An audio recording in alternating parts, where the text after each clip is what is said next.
Firstly, thank you everyone for joining us for another one of our CST webinars hosted in collaboration with SAIIA. Today we'll be speaking on the future of energy. Can the Russian invasion of Ukraine support the transition towards fossil fuel alternatives? Without further ado, I'll hand over to Stephen to take us through the day. Thank you very much, Maren, and good afternoon, good evening, good morning, wherever you're joining us from in the world. It's our pleasure as the South African Institute of International Affairs, and particularly our Russia-Africa project, to be joining CST, the Center for Sustainability Transitions. This is the fourth webinar we've had in conjunction with CST, and I was just talking to Dzvinka earlier. Our timing is sometimes spot on. The very first one was scheduled a month before February the 24th, and that was the day that the invasion began. And so it was, I think, very poignant, very topical, and a very important discussion. And here we are on the eve of South Africa having made a big announcement about what to do about our electricity crisis, our energy crisis. The president was speaking last night, so I really would love to hear what Prof Swilling has to say about that, as well as our guests. You know, it's also on the back of Africa last week stating a common position on the energy transition at a meeting in Addis Ababa. You know, saying that there has to be a just transition, but there also has to be a recognition that at the moment we are fossil fuel dependent, and how's that all going to work out with what's been happening in Europe and with the war in Ukraine. So really delighted to be here. Thank you for co-hosting it with us, Dzvinka and your team, and I'll hand back to you, and you can take us through proceedings. Thank you. Thanks a lot, Steve. Indeed, just 2 days ago, it was a sad mark of 5 months since the Russian invasion of Ukraine, and together we've done, this is the fourth event. 2 of the previous, of the last webinars were focused on the implication of the war on different aspects, on more specifically on food security and also in international governance systems. And for those who are joining us today, both webinars on food security and international governance systems are available on CST and SAIIA web pages. Access to affordable, reliable, sustainable and modern energy is one of the UN Sustainable Development Goals. And nevertheless, in 2020, almost 94% of the energy was still generated from fossil fuel, perpetuating climate change risks. For the African continent, with its fastest growing population and economy, this is a high need for just energy transitions that simultaneously tackle poverty, industrialization and decarbonization. This developmental agenda still dominates the local discourse around energy on the continent, but geopolitical powers still have significant influences. So what is the definition of development? What is the definition of just transition would be one of the topics for today's discussion. The Russian invasion of Ukraine has highlighted the vulnerability of national security in energy-dependent countries. And it's my pleasure to introduce Dr. Olena Pavlenko, who is one of the most respected energy experts in Ukraine. She has dedicated herself the last decade of her life to strengthening the industry's transparency and improving governance and making policy-making processes in energy sector more accessible to wider public and more transparent. Olena is the president of the DiXi group, a Kyiv-based think tank specializing in research and consultation in the energy sector. She's also a chairperson of the multi-stakeholder group of the Extractive Industries Transparency Initiative in Ukraine. She holds a PhD in political sciences with a focus on energy security. And the second speaker for today is Professor Mark Swilling. He's a distinguished professor Sustainable Development at the Stellenbosch University. He's also a co-founder of the Center for Sustainability Transition. The core of his research was societal transition that evolved through sustainable transition, and now focusing more on the just transition. One of Mark Swilling's recent book, The Age of Sustainability, Just Transition in a Complex World, explore the complexity of different systems that are influencing this just transition. So I look forward to this conversation. We'll start with Dr. Pavlenko's presentation. She'll be presenting for 15 minutes, and we encourage all participants to ask questions to Dr. Pavlenko's presentation after her presentation, and then we will move to Professor Swilling's presentation and allow Q&A sessions afterwards. Thank you, and handing over to you, Olena. Thank you very much, Zvinka. Thank you very much for your kind invitation and for the opportunity to talk today. Yeah, I'm happy to talk about Ukraine's experience in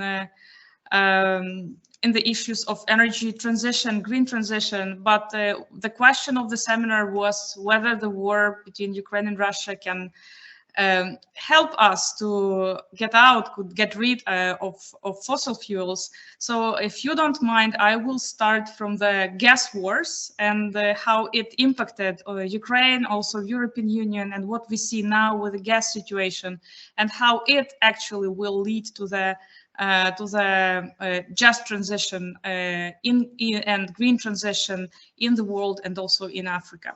I will be happy to share my screen if you don't mind. Just a moment.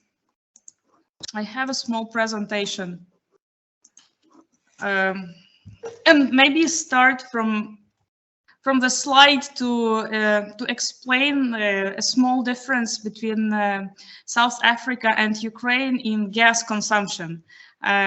You can see that the gas consumption in South Africa is increasing from year to year, maybe not so much, but in general, the general trend is to use more gas. I can't see the slide. Okay, sorry. You must click on. Do you see now? We still see the first slide. Just the first one. Oh, sorry. Do you see the second one? No? No. Then let me jump to the PDF. I will use a PDF. It will not be so fancy, but at least you will be able to see all the slides. Just a moment. Olena, play slide. Yeah. Okay. Do you see now? Yeah. Okay. Yes. So yes, you can see that the left graph is actually how the South Africa is using gas, can consume gas. In the left graph or infographics is how Ukraine uses gas or consumes gas. And you can see that we actually every year, starting from 1991, we consumed less and less gas. And it's funny because in 1991 we used more than 100 billion cubic meters. Now we use 30 billion cubic meters. So it's like 4 times, even more than 4 times less for this decade. Why it happened so? Of course, we can talk about changes in the economic situation in Ukraine, but there are also 2 factors which impacted on this consumption. One is reduction of our own production, because Ukraine, due to different reasons, invested less and less in its own production. So now we produce much less than before. But also another factor was so-called gas wars with Russia, which started early 2000s actually. Before 2006, you can see on this graph, Ukraine imported different gas from different sources, from different countries, Turkmenistan, Uzbekistan, and also from Russia. But then in 2009, I can talk more about how and why it happened. In 2009, there was an agreement between Ukraine and Russia that Ukraine will buy gas only from Russia, not from Uzbekistan or Turkmenistan. And then when we started to buy the gas only from one source, only from one country, there were several situations when we were demanded by Russia to pay for the lower prices on gas with some political or national security decisions. One of those decisions was agreement or so-called on Black Sea Fleet. It was an agreement which allowed Russia to stay in Black Sea region with its warships. Now we can see why Russia wanted such agreement. So, but at that time, our government, our parliament agreed to sign such agreement, and Russia could keep its warships in Crimea, and in exchange, Ukraine had $100 discount for gas price. Another case was in 2014 when Ukraine wanted to sign association agreement with the European Union. And again, there was a demand, a request from Russia not to sign it. In exchange of this, Russia proposed again $100 discount for gas price. After that, there was a revolution of dignity. Ukrainian people said that they want association agreement, that they want actually Ukraine to be developed in the way which Ukraine learn our lessons, and we have changed our sources of gas import. So we starting, as you can see, starting from 2014, 15, and then from 16, we actually do not have import from Russia of gas. We import gas only from the European Union. Why it is not the only source of gas supply? Because we work with different traders, we work with different companies, we work with different countries of origin. So despite these columns are all like green, in reality, they consist of different players with whom we interact to buy gas. So it's a purely diversification.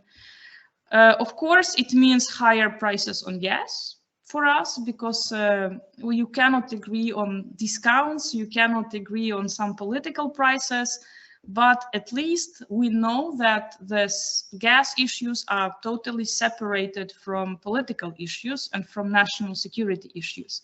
And again, the case with Black Sea Fleet and the agreement on Black Sea Fleet showed that sometimes such political decisions and such political prices are too high for our country and for our people.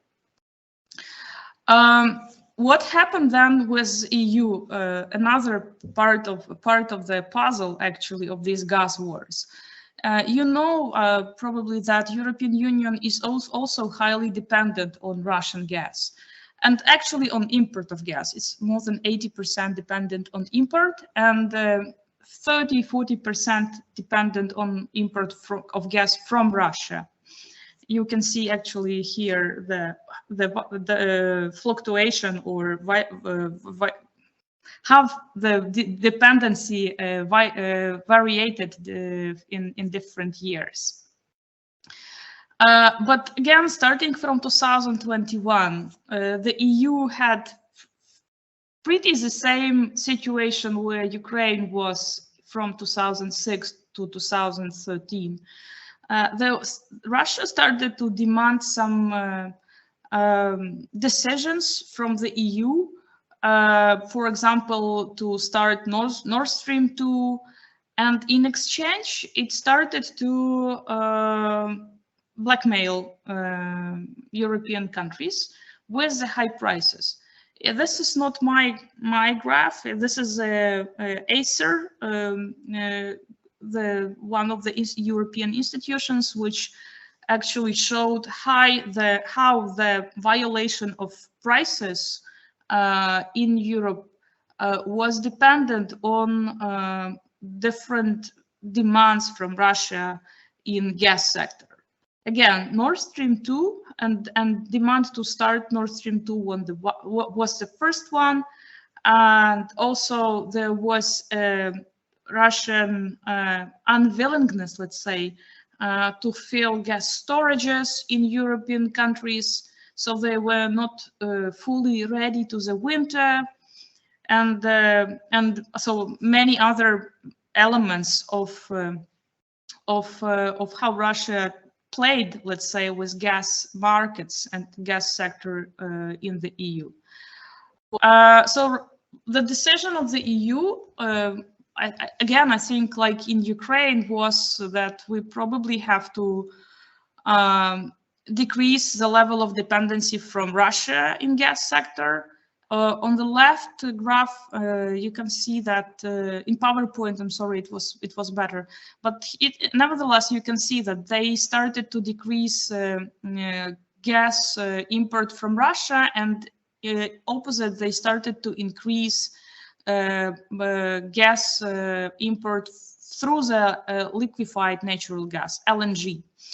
And moreover, there was a decision of European Commission in March and then in May, later in May, that Russian gas should be substituted with other sources like LNG, but also through energy efficiency measures, through development of power sector, and of course through development of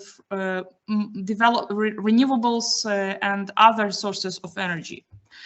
A sort of actually a decision how to speed up the green transition because of this Russian blackmail. And just wanted to mention also here that the role of Africa and African countries in this diversification and increase of EU independency from Russia is really, really important here. You can see that such countries like Egypt, Algeria, and Nigeria, they substantially increase their export to European countries of gas. And now they also supply gas to Poland, to France, to other countries, both through LNG, but also through pipelines. Like Algeria, I think they use pipelines, while Poland, for example, they usually buy LNG. And but talking about the Africa and how all this will impact on, no, sorry, I will just add one more issue. I just saw recently the latest report of the International Energy Agency, and have found also interesting slide about what will be the consumption and demand of gas in African countries. And you can see that despite there will be lower speed of growing consumption, the consumption will still grow of gas. So we all can say that there will be, so we cannot say that tomorrow all countries, including African countries, will just stop using gas. They will still need it, but sorry, again, I'm sorry, it's this slide which can show you that there will be less speed, but still the consumption will increase in Africa. And also in South Africa as well. So just to summarize, maybe that we can say that there still will be a global need in gas consumption, and in Ukraine, in Europe, in Africa region, we will still need some transition period to move to the renewables and to the other sources of consumption. But because of these gas wars, and because Europe will try to be less dependent on Russia, Ukraine will try to be less dependent on Russia, and many countries will try not to deal with Russia in gas sector, we expect that prices on gas will remain high, because it's really hard. It's not so easy to decrease gas production for a very short period of time for other countries. And so the demand will still be high. The proposition will not be so will not grow so fast, so the prices will remain high. But maybe it's not so bad, because it will encourage all the world and countries, I think Europe and Ukraine, and I think Africa as well, to look for alternative sources of energy. And here actually the sources like renewables, hydrogen development, others are the sources of power generation will definitely be in favor and will be supported by the governments, and I hope also by international financial institutions, to start different investment projects. But as soon as we are still dependent on gas consumption, maybe the short recommendation from this story which I just told you about Ukraine-Russia gas war and Russia-Europe gas war is that it is really very important to stay independent from and do not rely only on one source of energy, especially if it's a foreign country, it's not your own production. So it is for the national security, it is important to stay to develop diversification of sources of supply. But maybe it's not only about gas sector. We can also talk about nuclear. I know that this sector is very prominent for many countries. Actually, Ukraine is also going to develop its nuclear sector also in the future. We now have quite a strong nuclear power generation. It generates 60% of our electricity. But again, it is very important to diversify the sources of nuclear fuel supply, for example, to be very accurate with the development of this partnership with different companies, and at every stage be sure that you still are independent. You can make the independent decision, and you anytime can switch to other alternatives if you feel any pressure on your national security or on your like the security of your people. I will probably stop here and will be happy to answer all your questions. Thank you very much. Thanks a lot, Olena, for the presentation and for explaining how gas can be used for to advance geopolitical interests. Those who would like to ask a question, you can put it in the chat, or you can raise your hand for the question if you would like to do so. Olena also explained the shift in the current gas consumption and how the countries are diversifying their resources for gas consumption, and it looks like there are also some opportunities for African countries to expand its gas supply to European countries. If you have any questions, please feel free to put them in the chat, or if I can see Peter Fabricius would like to ask a question. Yeah, hi. Thanks very much, Vinka. Also, thank you, Dr. Pavlenko. I just want to ask you, do you believe, thank you for your presentation, do you think that, that after, I mean, how much of the demand from Europe and so on, can Africa actually supply at this point? I mean, I presume not all, since otherwise there would be a massive switch to avoid the strategically compromising dependence on Russian gas. So what where is what would be the shortfall in Russian gas, and would it be related to a large extent to the fact that it's that Europe is quite dependent on piped gas rather than LNG? Thank you. Thank you. This is the hard question. So what Europe is doing now, they now are thinking how to not only look for alternatives to Russian gas, as I said, through the increase of LNG, but also how to decrease the consumption of gas at all. So where they can use more energy efficiency measures for different countries, where they can substitute gas with other sources. For example, Germany now, despite they, of course, they are very green, yes, but they now decided to use coal again for a short period of time, just because they're afraid of their national security.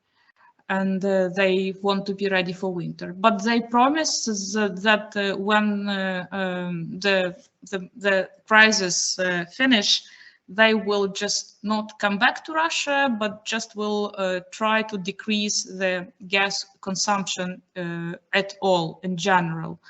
So my thoughts here are that probably we will see in the future that Europe will slowly, maybe not now, maybe not next year, but slowly will just decrease consumption and import also from the other sources, also from LNG, and which actually will help other countries who would like to compete for this LNG and for this gas to buy this gas for the future. But again, the prices will remain not so low. They will be quite high, and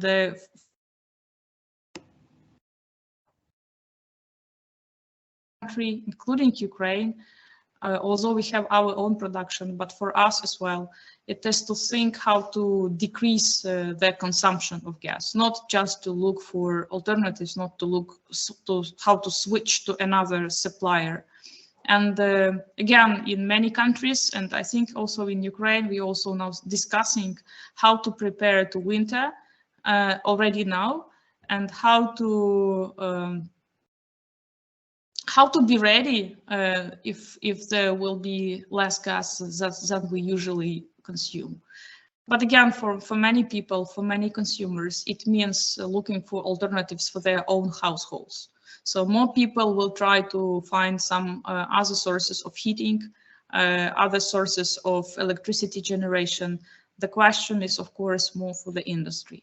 But here there are such issues as hydrogen, and I see quite a lot of initiatives already in Europe, but also I saw a lot of interest to Ukraine, how to develop this hydrogen projects in Ukraine after the war. So probably it will speed up some other solutions to gas. Sorry. Thanks, Olena. I can see the question in the chat is about investing in renewable energy infrastructure rather than in short-term EU market for gas. And I know that Ukraine and Europe both invested heavily in renewable energy. How is that transition happening, and any learnings from that process?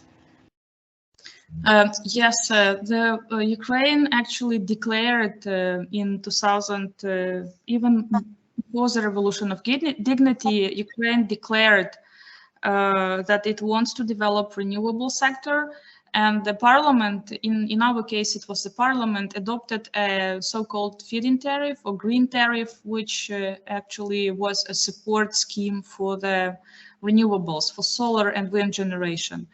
But here was a small trick, or lessons learned for other countries. This feed-in tariff in Ukraine was too high.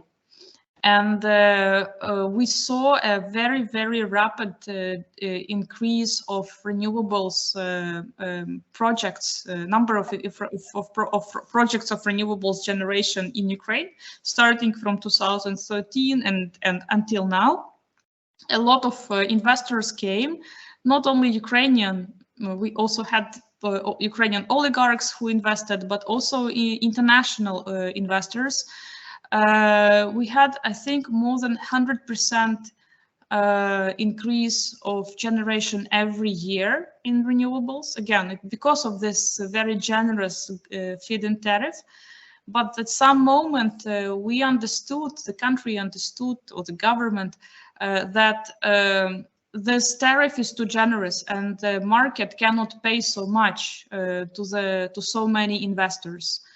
Of course, there was a decision to stop such support scheme, but there was already quite a high debt on the market towards the investors. And the government had to start a very painful negotiations how to pay this debt. This is pretty the same which happened with Spain also several years ago. And maybe the lessons learned here is that support schemes for renewables development should definitely exist. And I believe that if they are, there will be a lot of investors who will be happy to come to the country. But the government, or I don't know who is developing, a parliament who is developing this policy, should keep in mind that if there is a too high speed of the investors or investments into this sector, the support scheme might be quite painful for the budget or for the market. So they should be designed very, very, very well for this. Yeah, if I can comment that the difference with South Africa is that in South Africa companies compete for the tariff, so there is not a set tariff, and also solar irradiation is significantly higher in Ukraine, so the efficiency of such projects is also significantly higher than in Europe. I've seen Dr. Van Breda wanted to ask a question. If you still would like to ask the question.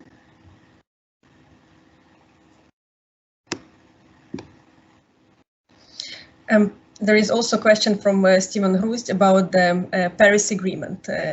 Is it dead, or are there still options to continue working towards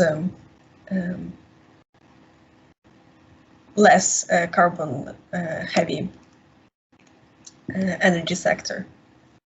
In Ukraine? I think yes, globally, not just for Ukraine, but I think this question includes all countries, and especially African countries that are in front of those choices, how to develop the energy sector. Maybe I will start from Ukraine and can say that we were doing quite well before the war. We have developed our NDC, and it was quite ambitious. And we were developing our national energy and climate plan. So even now, actually, with the reconstruction plan of Ukraine, which was presented in Lugano in July, we still keep these promises on decarbonization and more development of renewables. So we want to use the reconstruction or rebuilding process actually not to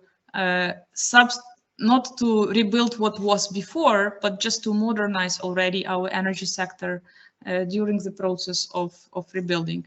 So I believe that for Ukraine, the Paris Agreement, all the decarbonization goals, which was agreed and set up before the war, they all will be also in place after the war, and we will focus on them definitely during the reconstruction and modernization of our economy. Regarding the world and how this, again, the situation with the war will impact, if all countries decide to get rid of Russia as unreliable player, unreliable partner, I think again it might lead to the more focus on alternatives to fossil fuels, because coal, this is something which we definitely have to think how to phase out. Gas and nuclear, they are usually considered as a transition fuel, and so if we decide that we'll not work with Russia as one of the producers of such fossil fuels, probably it might lead all of us to the new decisions and more cooperation on how to develop alternative sources of power generation. So I think if again, with these decisions not to cooperate with unreliable partners for the future, we might have better decisions and more, let's say, prominent development of the alternative sources, which are renewable sources of energy. Maybe the last question to you is about transparency. You're working on the transparency of energy sector. What would be your insight? What are the factors that support increasing transparency for energy sector? Because obviously here in presentation you talk about the Russian influences, but if there is any other dependency, if another country is dependent on one monopoly, it causes an opportunity for manipulation, whether this are just political, financial manipulation or geopolitical manipulations, but dependency creates that space for such manipulations. But what would be your suggestions? What are the indicators or factors that support more transparency for energy sector? Well, thank you. Actually, I very much work on the implementation of Extractive Industries Transparency Initiative in Ukraine, EITI. I hope, I'm sure some of you know about this initiative. This is a global standard which is implemented in more than 50 countries.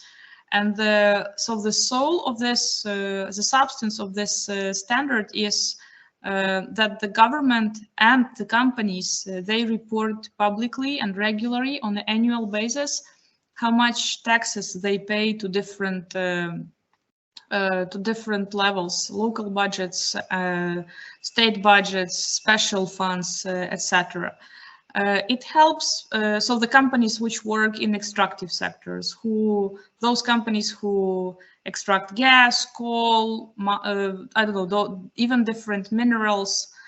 Some countries I know implement this standard in the forestry, in the fishing sector. So the idea is to create a sort of accountability in the sector and give possibility to people to see how money from this using of these natural resources are used. And I have to say that in Ukraine, this standard works since 2011, and it not only opened the information about the sector, but it also built a sort of trust between us, between extractive companies, energy companies, and government. So we learn how to communicate with each other, how to not only conflict, but also find solutions and set up priorities for the country. And the interesting trend is now that this EITI standard globally is now also discussing how to focus on renewables, how to focus on alternative sources of energy, and probably also build accountability in that sector as well. So if all energy generation becomes more accountable, that will probably decrease the level of corruption in energy sector, increase the level of trust, and I think improve the governance, not only in the sector, but in the countries.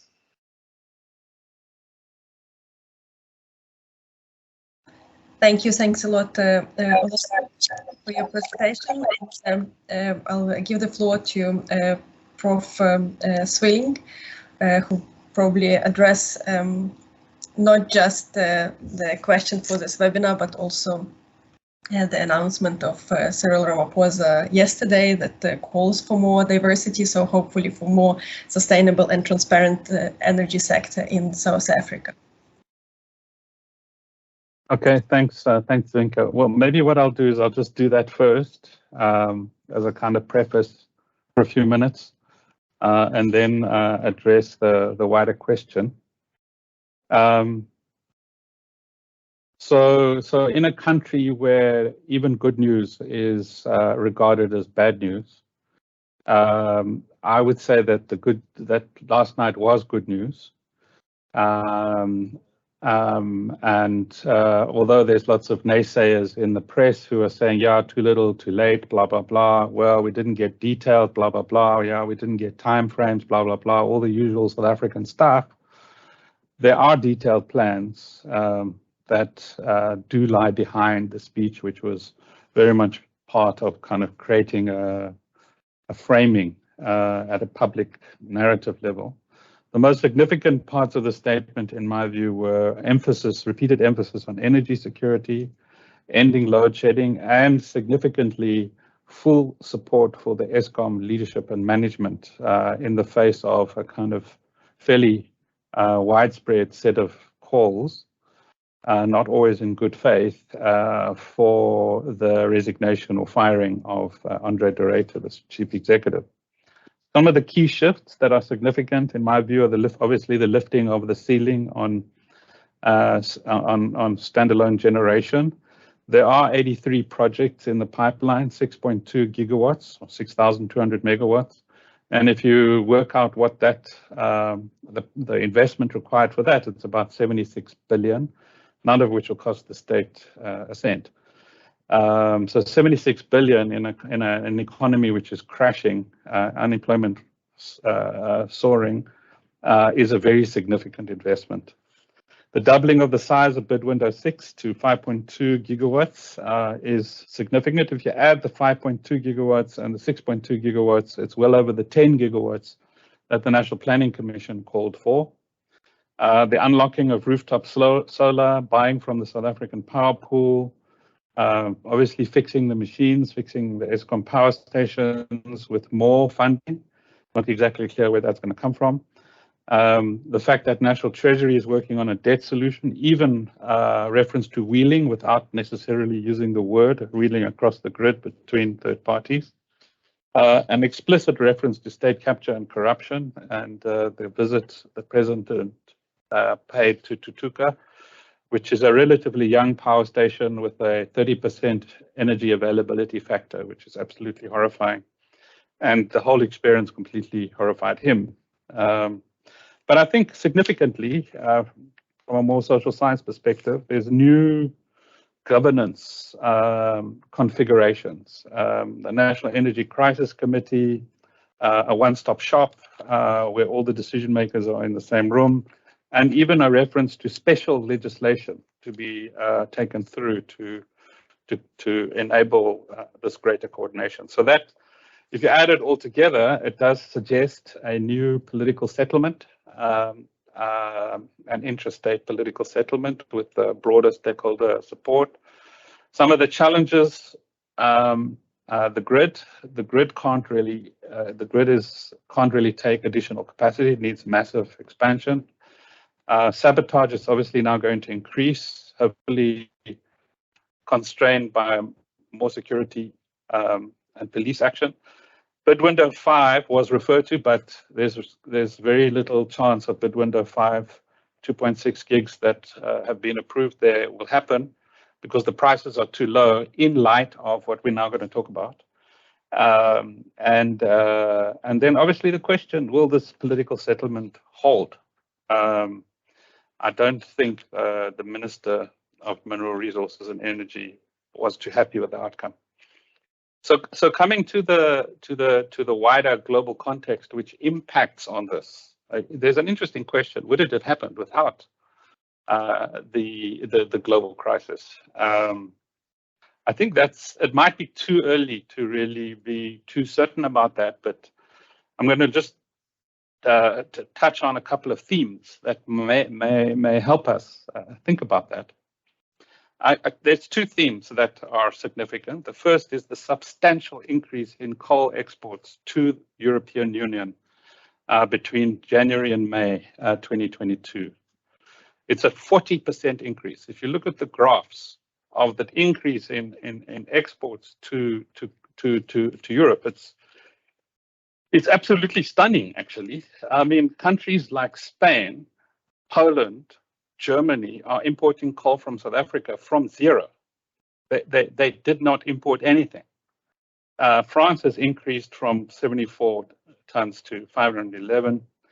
And now there's also Netherlands, Italy, Denmark, who we're exporting to. So this demand for coal in Europe, as Europe reopens some of the coal-fired power stations to deal with the short-term crisis, especially the coming winter, which Europeans must be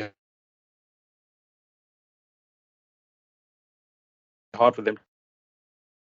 And it's going to be a very challenging winter. The gas reserves are not as high as originally anticipated, not least because more gas is being used for air conditioning in the heat wave. So this increased demand for coal exports is driving up the prices of South African coal. And that coal is also, those prices affect the prices of coal within South Africa and therefore energy prices. The second, I think, theme or driver that we need to take into account is the way in which the combination of the pandemic, which has had a very negative effect on shipping and pushed up the price of shipping. And secondly, the combination of the pandemic and the Ukraine-Russia conflict has disrupted supply chains. And so the prices, according to the South African renewable energy industry, of the equipment that we import has gone up by 40%. Since bid window 5, the prices were locked in for bid window 5 last year. So as you will probably all know, I think except for one project, none of the projects that were approved in bid window 5 have reached financial close because the prices that were locked in are too low to make the projects viable in the light of a 40% increase in prices of the equipment. And so that's putting a lot of pressure on government to relax the local content requirements. And in the speech last night, there was reference to relaxing the local content requirements. What that means is importing more and more, making less and less within the country, which it might be good for Chinese workers. It's not good for South African workers. And it does ram home the key point that in a highly competitive environment created by the auction mechanism, you have a race to the bottom between companies on price, and that race to the bottom on price is not necessarily good if you want upstream industrialization. In other words, if you want to make stuff driven by the renewables, the energy transition, if you want to make the infrastructures. So it's quite an interesting lesson. I've been talking about this for quite some time. Most people have looked at me like strangely, you know, what do you mean? You know, markets are rational, you know, prices are a reflection of supply and demand.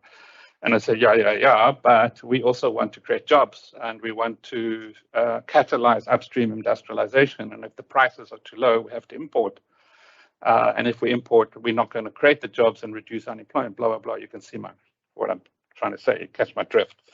So let's just deepen the analysis a little bit further. So coal exports will generate significant increases in revenues for South Africa and South African mining. So that's a good thing. But it's going to push up energy prices. And we've already had significant increases this year from R1.33 per kilowatt hour to R1.46. It will also push up the price for renewable energy, like I've also said. But the point is that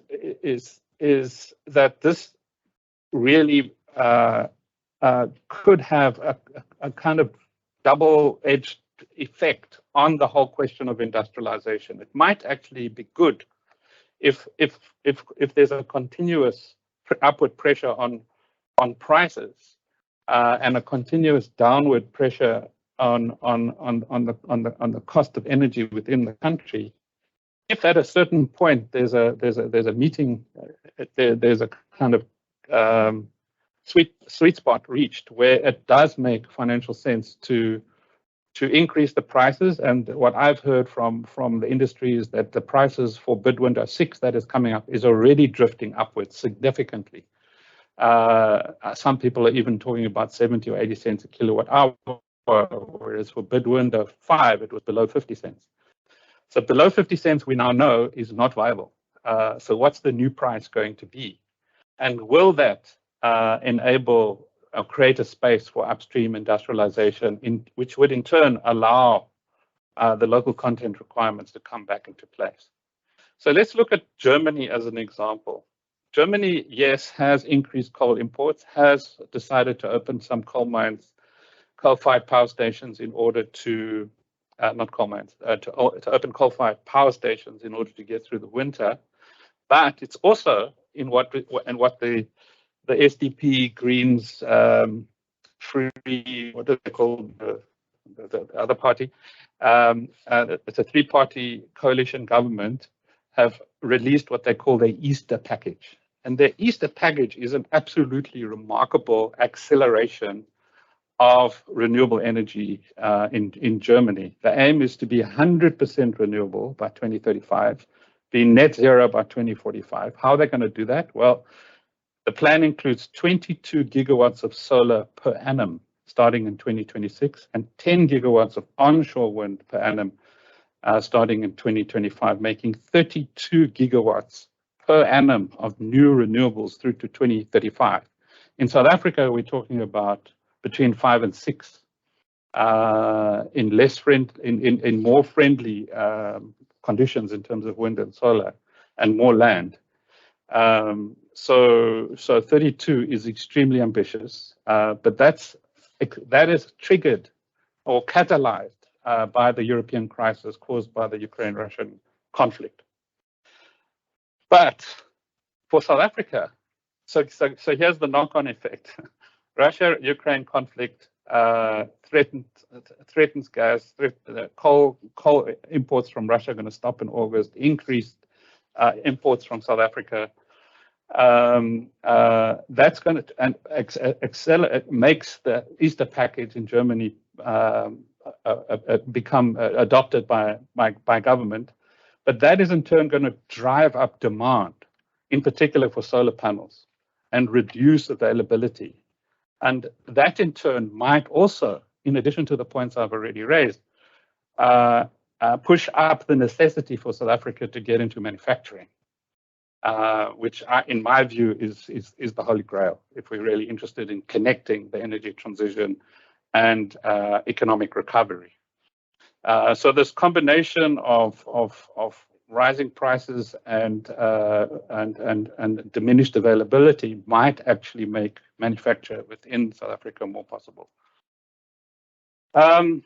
So the other dynamic, I think, as a result of the German type strategy accelerating the transition as it spreads, would be even further constraints on funding for new coal in South Africa. But contrary to all of that, there is a very common narrative now in the South African context, which runs something like the European Union is reopening its coal mines in response to the Ukraine-Russia conflict, and then telling us to close our coal mines with the $8.5 billion package, which many people assume is kind of exists and is ready to be spent, but which it isn't. And you know, that is a very naive reading of the European response to the Russia-Ukraine conflict, as my German example has indicated. Just look at the following figures. European coal-fired generation went up 13% in 2021, before the Russia-Ukraine crisis. It's accelerated after that by the Ukraine. Why did it happen in 2021? It was a response to the need for economic recovery after the pandemic. But it spurred the necessity to figure out alternative energy sources, which was in turn further catalyzed by further reinforced by the Russia-Ukraine conflict. But look at the second key data point. Emissions are up by, according to the International Energy Agency, emissions are up by 6% in Europe, 36 billion tons, the highest ever. Now that's going to scare people, especially in light of the growing number of natural disasters. And then renewables. In 2021, renewables generated 8,000 terawatt hours. That's the highest ever, and it's 500 higher than 2020. So you have this weird set of dynamics: more coal in response to economics, more emissions, which is going to trigger a counter reaction, more being generated by renewables than any before and escalating. And all of that now reinforced, as the German example shows, by the Russia-Ukraine conflict, with contradictory implications for South Africa in terms of, on the one hand, coal exports, more dependence on coal mining, on the other hand, making it more and more difficult to get investors for coal-fired power in the light of the necessity to decarbonize the South African economy, in light of its need to continue to export across borders, which are going to increasingly have carbon taxes. So let me stop there. Lots of moving parts, but I think that the overall messaging is the implications of the Russia-Ukraine conflict for South Africa are contradictory. Thank you. Thanks a lot, Mark, and thanks a lot for bridging all three topics: the development, the energy, and the Russian war in Ukraine in one presentation, and also telling about the complexity of all those processes that work simultaneously in different directions. We have a question from Nicholas King. How about the windfall profits from increased coal export volumes and prices being directed into building local renewable energy content manufacturing capacity, which would be long-lasting local capacity, as opposed to squandering the short-term unexpected profits?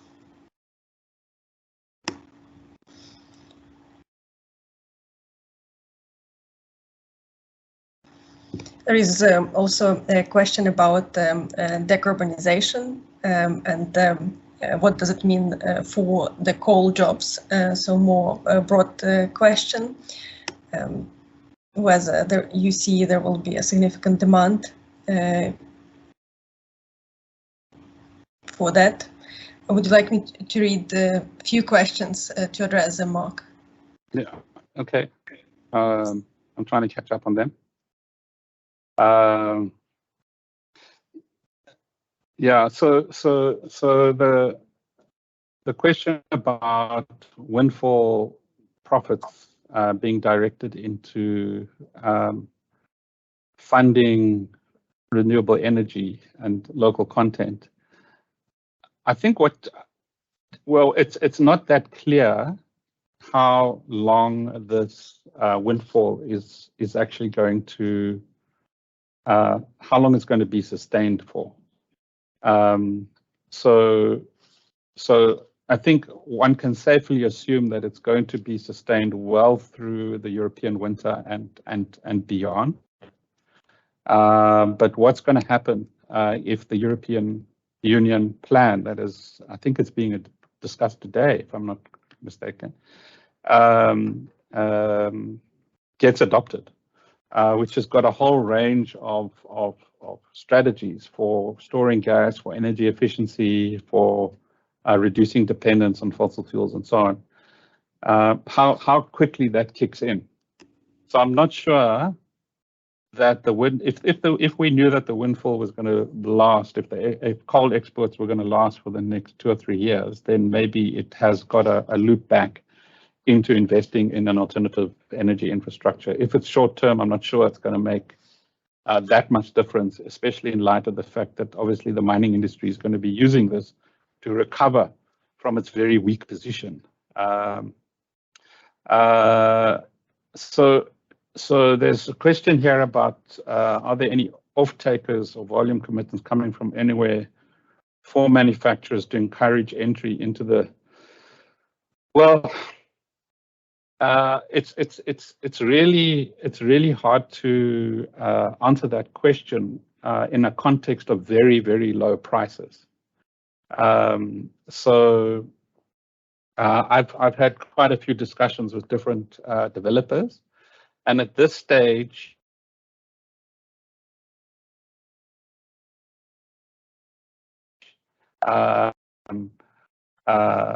say, for example, solar panel manufacturers, the possibility of licensing surrogate manufacturing plants within the South African context. And that can only really work if the South African renewable energy developers trust the product. And what tends to happen, we've done quite a bit of research on this, there's a whole value chain, a very entrenched, path-dependent value chain between developers, the equipment manufacturers, the funders, and so on, which creates, like, again, if you like, a safe value chain. And it's very, very difficult for them to change those procurement rules in favor of local manufacturers.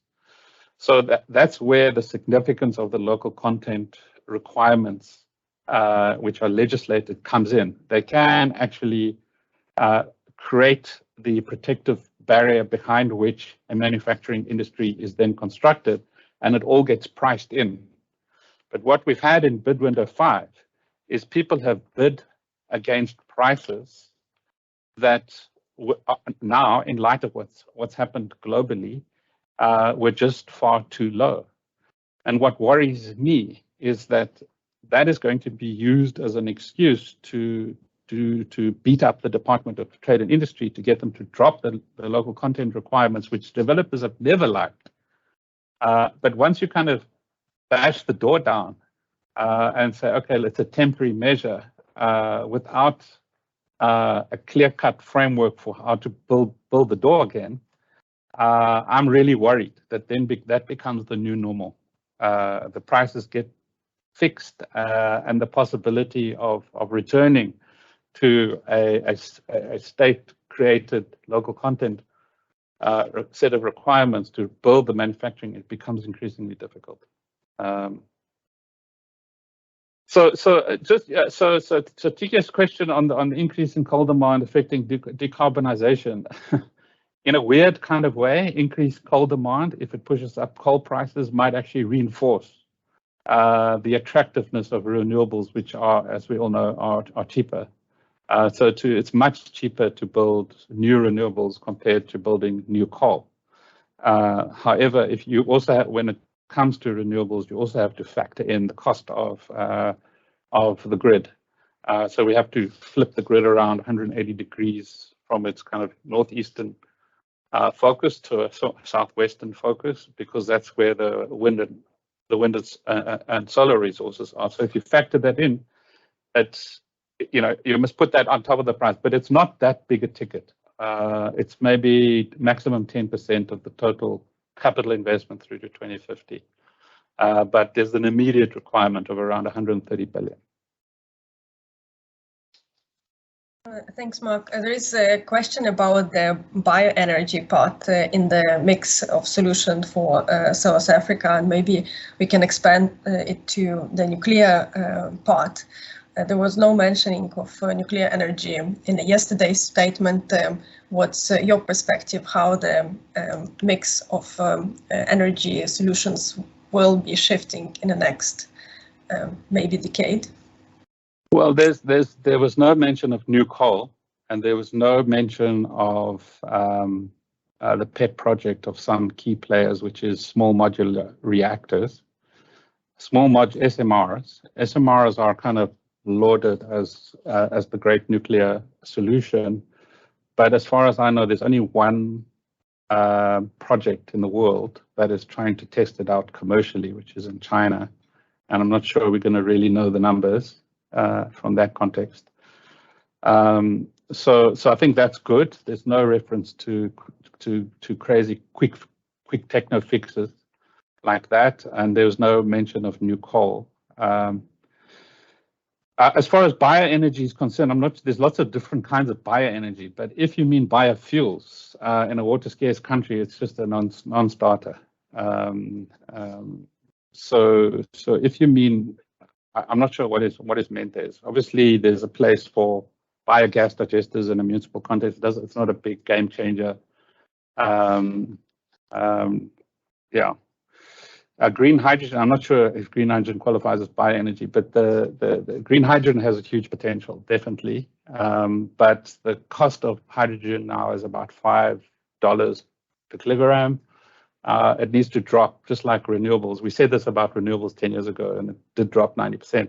So if hydrogen prices drop to, say, $1, $1.50, then it becomes commercially viable. But there are big companies that, like, there's a big investment in Coega to generate ammonia from hydrogen, and ammonia can be a shipping fuel. Thanks, Mark. So yeah. We have a lot of questions to you, and they are from different, like, technical or more social aspects. So there is a question from Dr. Van Breda asking about fixability of ESCOM, and can it really be fixed from the inside, as per Cyril Ramaphosa's recommendation last night, or has it passed some thresholds, making it just too complex to fix? Yeah, this is a very tricky discussion, and in our group we've been debating this because we recently got information on the energy availability factors for the entire fleet. And before we got those, I was of the opinion that the energy availability factors of the old power stations were low. And if we closed them, the average energy availability factor would go up. And Erica Johnson is part of our team, and who used to work at Eskom, said, no, I'm wrong. And when we got the numbers, she was proved right. So the energy availability factors across the board, old and new, are very low. And the drivers of that are threefold. Historically very poor maintenance during previous management of Eskom, state capture, looting, corruption and destruction, and sabotage, more recently politically motivated.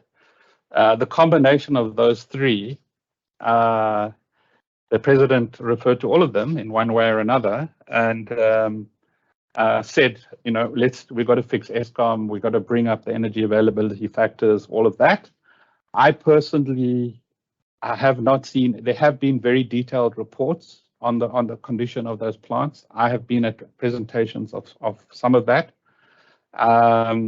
Most of it has been kept under wraps. I don't think there is much evidence that it's possible to fix the machines. I think the best that Eskom can achieve now, sorry to say, is to prevent the energy availability factors from falling any further.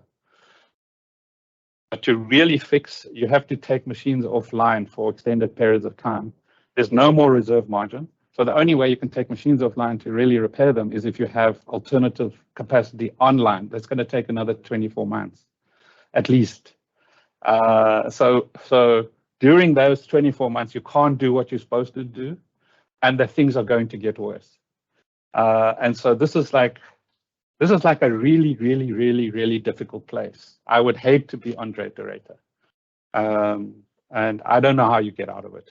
All you can do is just keep it from not getting worse while new generation capacity comes online, so that by the time you got new generation capacity and more power from the South African power pool, you will be able to have the space to repair things properly. Yeah, that's my take on it. So I'm a bit pessimistic about that, I must say. Thanks, Mark. We were focusing on South Africa, but if we take it to the continent, do you think that there are some common tendencies for maybe sub-Saharan Africa, if not the whole continent, on how the energy sector will be affected and how different countries will react? Or do you think the response from South Africa on opening up renewable energy is specific to the energy crisis here and cannot be taken to generalize with other countries? Yeah, just one point responding to Gail. Yes, price increases are going to definitely go up. So all of these dynamics all translate into price increases. So in terms of the African dynamic, a lot depends on South Africa. What happens here? If we went small modular reactor as part of a deal with Russia or whoever else, that would actually send a message across Africa and would be a very powerful message that I think would result in very problematic outcomes. There is a nuclear power plant being built in Egypt. So if the political settlement holds and we do have this massive drive towards renewables, yes, we're going to need gas backup, and we're going to need a lot of battery storage. That combination could actually be very advantageous in the African context. What runs against that is a new gas strategy across the African continent that the Russians are promoting, but a lot of other players. And the thing about gas that South Africans don't really realize, gas is traded in dollars. So if you're using gas as backup or for peakers, or peak managing your peaks, or kicking in to back up when you don't have other generation sources, that's okay. So you can, in one of the reports that we generated we suggested 30 gigawatts, which is 60% of total installed capacity, 30 gigawatts of gas, but only operating a very small amount of time. So you need that amount of capacity to handle, say, 4 or 5 days of no wind and no solar. But the total amount of terawatt hours generated from gas in a year would maybe be 5%. But the gas agenda on the African continent is baseload. So imagine, sorry to put it very, very crudely, imagine the stupidity of shifting your economy onto gas baseload traded in dollars and volatile. What is that? What are you actually doing to your economy if that's your agenda? And it really, really, really doesn't make sense. But there is a charm offensive with very expensive public relations companies all across the African continent, taking decision makers all over the place to charm them into this notion that gas is our resource, it's an African resource, and we should be using it to power the African transition. The bottom line is this: if Africa, with over 1 billion people, energizes using fossil fuels, gas, oil, or coal, none of the Paris targets will be realized. The total installed generation capacity for electricity on the African continent is equal to France with 80 million people. If the continent energizes using fossil fuels, even gas, none of the Paris targets will be achieved. So the whole world has an interest in making sure that Africa finds a low carbon pathway. Thanks, Mark, for this strong statement. And Peter Fabricius, would you like to unmute yourself to ask your question? Well, thanks, Professor Swilling. Thanks, Vinke. I just want to ask you a very simple factual question. Ramaphosa mentioned buying from Botswana and Zambia. And I just wanted to ask you, do you know what excess capacity they have? I mean, is that just a tiny little drop in the ocean, I would think? I mean, okay, they have the industrialization, of course, is not very high, and so I guess in that sense they have some surplus capacity, but do you have any idea how much? I don't know the details. I do know that there is quite a lot of excitement in the SA Power Pool kind of context for this announcement, because it's a revenue generation, it's a source of revenue for those two countries, and they help pay for possibly overinvestment in some capacity. But I don't know the details. But I think we should also recognize that even a little bit helps. So, for example, there was reference in the speech to buying the surplus energy from the IPPs. So the IPPs, with their windmills and solar panels, are generating electricity over and above what they were contracted to deliver to the grid. The rest just gets wasted. That's going to get now brought into the power pool. How much is that? It's around 200 megawatts. Not a lot. So you put that together with a little bit from the power pool, put that to a little bit from solar roofs top, put that together with the 6.2 that can come from the CNI projects. All adds up. That's what we need. We don't need a lot of space in order to have breathing space to be able to then go and repair the machines properly. Thanks, Mark. There is also two questions that are linked to the local manufacturing. One is what needs to change, maybe specifically around the APP program requirements to allow more local manufacturing, and I think you partially answered that question. There is also more specific question on how to link the local manufacturing to universities. Do you see any? Do you have any specific ideas how that system can improve? Yeah. So that's a great question from Desta. So in the National Planning Commission statement that I was involved with, there's a sentence that says we should temporarily, and that word has been ignored, temporarily suspend the local content requirements. And then the very next sentence is, and in parallel, the government and industry and research institutions and stakeholders should get together to figure out how to phase in the local content requirements. Now, that second part, nobody's ever referred to, but it's the most important sentence in that entire statement, because it's all about jobs. It's the key to jobs. Now, why is this significant? Well, as we all know, from around 2014, 2015, the CEOs of Eskom refused to sign the power purchase agreements, which brought the REAP to a standstill. In the wake of that disaster, some of the factories that had opened, manufacturers at home, closed down. Now we have to reopen them. Reopening is much harder than starting because you have to rebuild confidence, and we've destroyed that confidence amongst those investors.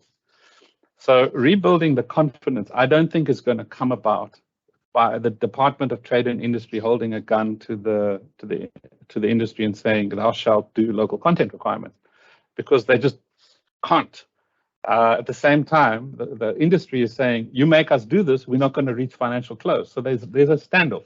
It's like, a straightforward head-on collision. The only way out of that is facilitation. And there's lots of facilitation capacity now being built out. The Economic Development Partnership in Cape Town, the PPGI at a national level, the Presidential Climate Commission. There's lots of new centers of facilitation that could be brought to bear to say, let's get these stakeholders around a table, bring in the CSR, bring in the universities, and figure out a program, a 10-year program for gradually increasing. This is Chinese style kind of planning, but in a more collaborative way. 10-year program for localizing the production of the infrastructures that we and the rest of Africa are going to need. So that's what that sentence in the National Planning Commission statement means, and nobody ever referred to it. And such a tragedy. That's the key to jobs. This could be the biggest job creation program since 1994.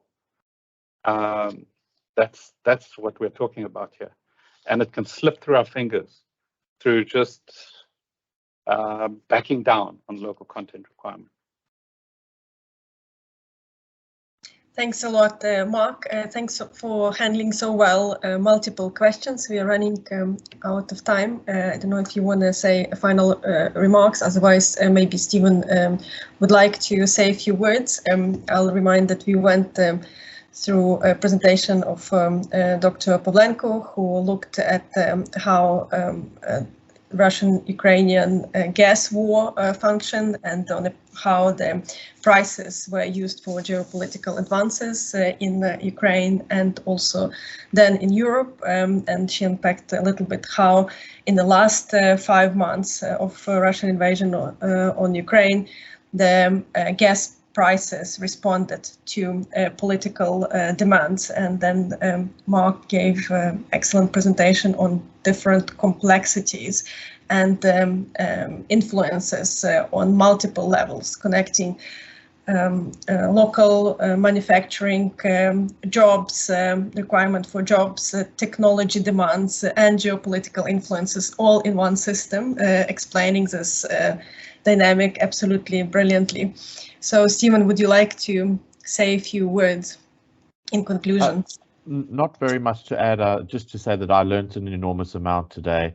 There are all of these parallel processes that impact on each other. And I think if Africa ever thought that this war was in Europe and far away and not going to touch us, well, we're very wrong in so many ways in terms of our fuel price, our food prices.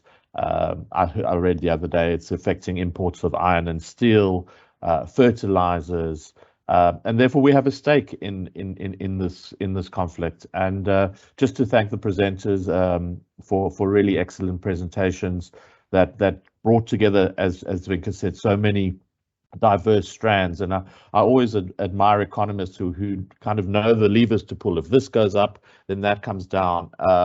But yeah, I learned a lot, and thank you very much to University of Stellenbosch and to CST for partnering with us. And yeah, I'll end there. I don't know if Prof wants a final word, or back to you, Zvenka.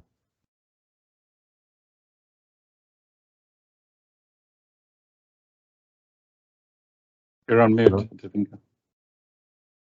Thanks a lot to everybody. We will be in touch with regards to next seminars, and we'll inform what are the next challenges that we would like to tackle and unpack in this space on how the Russian war in Ukraine impacts African continent. Thanks everybody who attended.